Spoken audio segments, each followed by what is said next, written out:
प्यारे बच्चों, मैं पंडित दिलीप तिवारी आप सभी को लास्ट वीडियो में बताया सतत आवेश वितरण क्या होता है।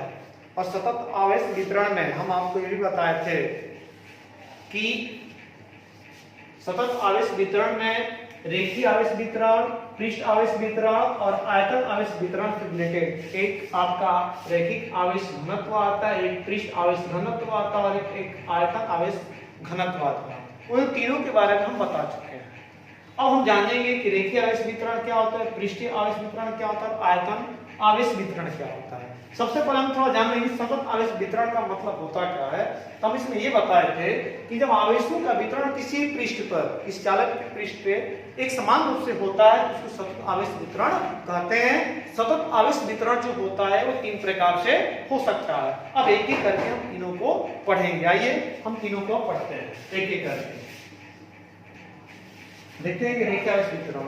हम इसमें देखें कि जब आवेश एक सरल रेखा पर वितरित होता है तो इसे रेखीय आवेश वितरण कहते हैं। इसको समझने के लिए हम एक चालक तार लेते हैं। देखिए ये चालक मान लेते हैं कि हमारा क्या हो गया, एक चालक तार हो गया। इसमें क्या है आपके ये सब के सब इस पे आवेश है, मान लेते हैं Q आवेश है। एक इसकी छोटी सी हम क्या ले लेते हैं, लंबाई ले लेते हैं जो कि ये आपका क्या है dl, क्या है dl। और इसके सेंटर से एक ये दूरी हम लेते हैं बिंदु P पे, ये जो कि आपका r। और इसकी दिशा की जब बात करेंगे तो क्या होगा, r कैप होगा।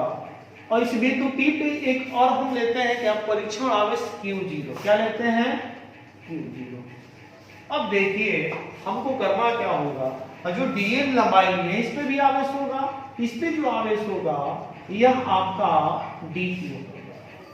जैसे कि हमने आपको बताया था कि रेखीय आवेश घनत्व के बारे में एक टॉपिक बताए थे कि रेखीय आवेश घनत्व जो होता था वह लेमडा बराबर हुआ करता है। क्या चीज, लेमडा बराबर जो होता था वह आपका dq अपान dl होता था। अब यहाँ से dq के रूप में जब निकालेंगे तो हमारा क्या हो जाएगा, लेमडा इंटू dl हो जाएगा। इसका यूज हम इसमें करेंगे। अब लिखेंगे इसमें थोड़ा एक लाइन लिखने का हम प्रयास करेंगे। क्या चाहिए, इसमें लिखेंगे कि dq के कारण परीक्षण आवेश Q0 पर वैद्युत क्षेत्र, मतलब कि जो इसमें dl जो लंबाई ली है, अल्पांश जो ली है, इस पे हमारा क्या आवेश है dq। इस dq के कारण बिंदु P पे जो आपका Q0 है ना, इस पे हम लोग क्या करेंगे कि वैद्युत क्षेत्र E ज्ञात करेंगे। इसके लिए क्या करेंगे, छोटी लंबाई है ये, एकदम छोटी लंबाई है, तो इसके लिए क्या लिखना पड़ेगा, लिखेंगे कि DE किसके रूप में, एरो रूप में, एरो के लिए क्योंकि ये सदिश दर्शाता है। यहां से लिखेंगे तो DE बराबर 1/4 पाई एप्सिलॉन 0 हो जाएगा। उसके बाद आप देख रहे हैं इसमें dl है और dq है और Q0 है। इसमें आवेश एक आपका ये होगा, एक ये होगा, लिखना पड़ेगा कि हम लिख दें कि Q0 उसके बाद dq बटे बीच की दूरी क्या है r का स्क्वायर और दिशा क्या है r कैप, ये हमारा हुआ। अब आप देखेंगे कि जहां dq लिखा है तो dq के बराबर हम क्या निकाले, लेमडा dl निकाले। इसमें रखेंगे तो हमारा हो जाएगा DE बराबर 1/4 पाई एप्सिलॉन 0। ये Q0 को ऐसे ही रहने दीजिए, जहां DQ लिखा है वहां पर क्या लेमडा D लिख देंगे तो हमारा हो जाएगा लेमडा DL बटे में R का स्क्वायर, ये R कैप हो जाएगा। अब लिखेंगे क्या कि इस जो Q0 है इस पूरे लंबाई के कारण जो आपका वैद्युत क्षेत्र होगा उसके लिए हम लिखेंगे, जब पूरे लंबाई के लिए लिखेंगे कि संपूर्ण लंबाई के कारण P पर वैद्युत क्षेत्र। अब देखिए इसमें वैद्युत क्षेत्र को निकालेंगे और किसके लिए, पूरे लंबाई के लिए निकालेंगे। जब पूरे लंबाई की जब बात होगी तो हमको क्या करना पड़ेगा, अब इसके पूरे पक्ष में लेंगे, उसके लिए लेना हो तो समाकलन करना पड़ेगा। तो जहां डी ई लिखा है यहां से हम तो क्या करेंगे, लिखेंगे कि ई वेक्टर बराबर समाकलन क्या हो जाएगा, ये आपका डी ई हो जाएगा। अब इसको रखेंगे, इस मान पे हम रखेंगे, यहां से हमारा आ जाएगा ई वेक्टर, ये जो आपका चले बाहर लिख दे 1/4 पाई एप्सिलॉन 0 समाकलन किसके पक्ष में, लंबाई के लिए ले रहे हैं, लंबाई के लिए तो एल लिखना पड़ेगा, हमारा एल हो गया ये। अब क्या है आपका Q0 है, Q0 लेमडा dn है इनटू लेमडा dl बटे में r का स्क्वायर, और ये क्या होगा r कैप होगा। अब देखिए लेमडा और Q0 आपका बाहर आ जाएगा, क्या मिलेगा E वेक्टर बराबर, जहां 1/4 पाई लिखे तब इसको लिखेंगे Q0 के रूप में, तो क्या हो जाएगा, ये हमारा हो जाएगा Q0/4 पाई एप्सिलॉन 0, और ये लेमडा भी हमारा बाहर आएगा ना, इनटू लेमडा, और ये क्या समाकलन किसके बारे में है, एल के, और एल के पक्ष में जब लिया इधर क्या बच जाएगा हमारा dl बटे में r का स्क्वायर, और बच जाएगा r कैप। ये बात आपको याद रखनी है, यही हमको सिद्ध करना था। और इसमें आपको ये भी याद रखना है कि लेमडा नियत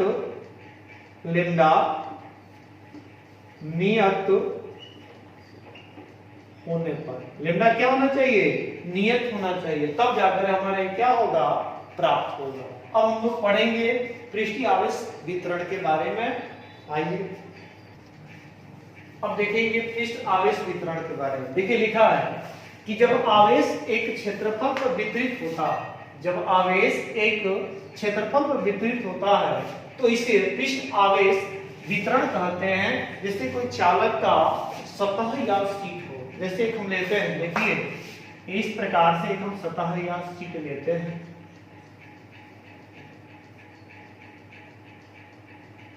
इस प्रकार से मान लेते हैं कि हम एक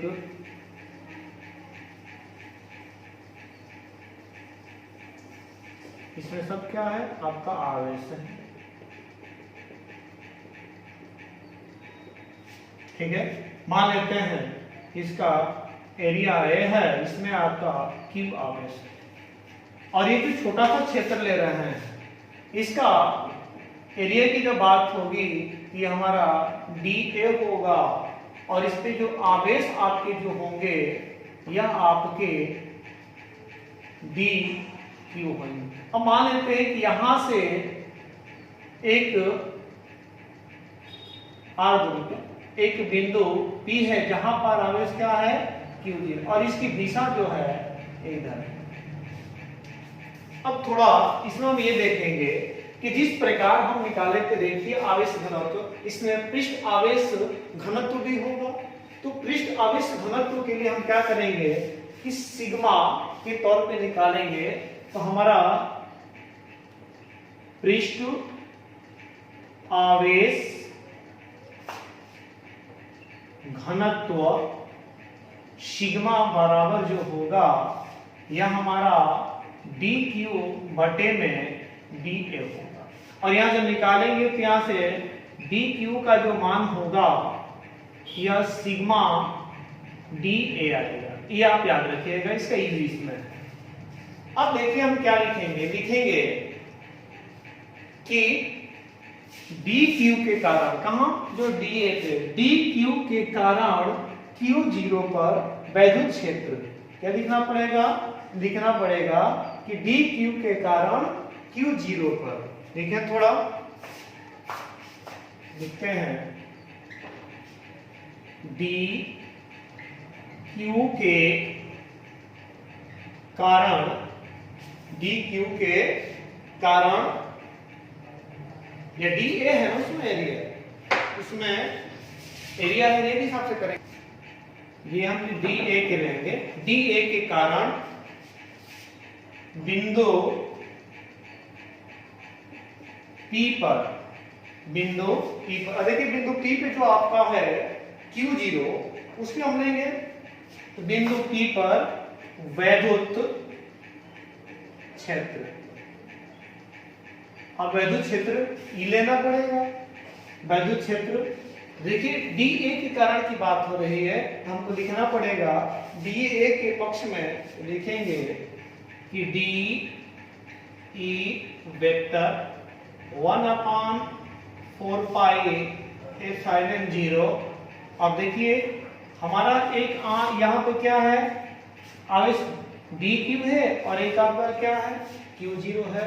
यह लिखेंगे कि डी क्यू इंटू क्यू 0 बटे में आर का स्क्वायर, और ये आर क्या हो जाएगा कैप हो जाएगा। अब देखिए यहां से हम क्यू डी क्यू का मान निकाले हैं, तो डी क्यू का मान सिग्मा डी ए निकाले हैं, तो जहां डी क्यू लिखा है वहां पर रखेंगे हमारा D E vector 1/4 pi epsilon 0, जहां डी क्यू लिखा है वहां पर लिखेंगे sigma D A into Q 0 बटे में आर का स्क्वायर, और ये आर क्या हो जाएगा कैप हो जाएगा।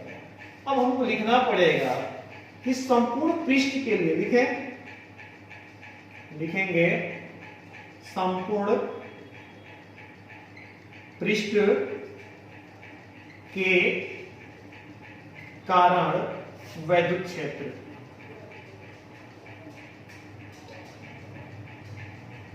कहां पे बिंदु पी पे ही निकालेंगे। इस संपूर्ण पृष्ठ के लिए जब बात होगी तो लिखेंगे कि ई वेक्टर बराबर समाकलन डी ई वेक्टर निकालेंगे। अब रखेंगे तो हमारा ई हो जाएगा, और जो आपका अचर है सबको अचर को बाहर निकले लिखेंगे तो 1/4 पाई एप्सिलॉन 0, ये हमारा क्या होगा समाकलन, और किसके पक्ष में ले रहे हैं एरिया क्षेत्रफल के, ये लिखना पड़ेगा, ये लिख देंगे। अब हमारा बचा क्या, ये वाला है, लिखेंगे सिग्मा डी ए क्यू 0 बटे में आर का स्क्वायर, और ये आर कैप है।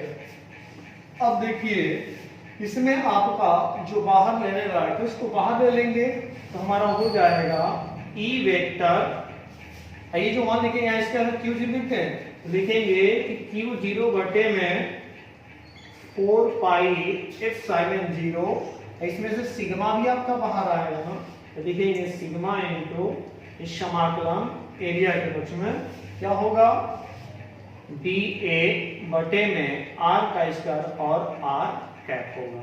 ये हमारा क्या हो जाएगा निकल कर आ जाएगा, और इसमें भी आपका जो सिग्मा जो है यह आपका नियत रहेगा। इस हिसाब से हमारा अब निकल कर आ गया कि पृष्ठ आवेश वितरण क्या है, पृष्ठ आवेश वितरण क्या है, ये चीज निकल कर आता है। ठीक है, अब देखेंगे आयतन आवेश वितरण क्या होता है। अब देखेंगे आयतन आवेश वितरण क्या होता है। देखिए लिखिए कि जब आवेश किसी आयतन पर वितरित होता है तो इसे आयतन आवेश वितरण कहते हैं। अब आयतन की जब बात हो रही है, देखिए अब लेते हैं एक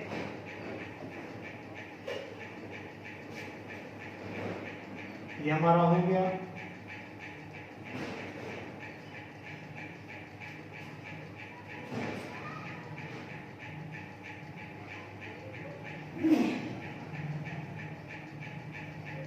और मान लेते हैं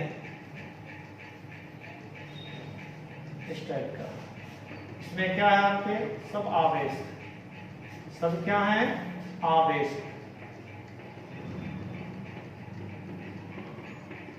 सब के सब क्या है आपके आवेश है, क्या है आवेश Q। इसका आयतन की जब बात होगी तो इसका आयतन भी, और हम इसके वजह से ले रहे हैं, इसके वजह से।